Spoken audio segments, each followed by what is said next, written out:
let's take a glimpse at the main features of Warp Studio and everything you need to design, distribute, and analyze immersive scenarios.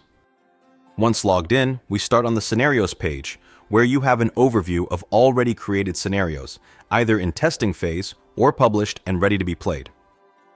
You can also add new scenarios by clicking the Add Scenario button on the top right. When having multiple scenarios, you can bundle them into a course by clicking the Add Course button and selecting the scenarios you would like to be part of a course. The Trainees page is where you can add scenario creators with different roles and permissions, or invite trainees to play a certain scenario. In the Groups tab, you can create trainee groups based on criteria like level or job title. Remember, you get scenario access on a group level. Therefore, when creating a group, you have to select the scenario this group of trainees will have access to.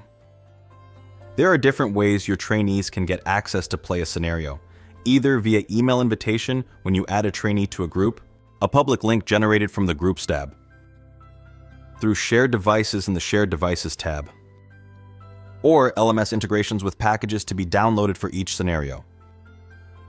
Trainee data can be found on the Activity page, where a general overview is available for all played scenarios, such as total playing time, most active users and devices used, as well as training data per trainee separately in the Training Attempts section.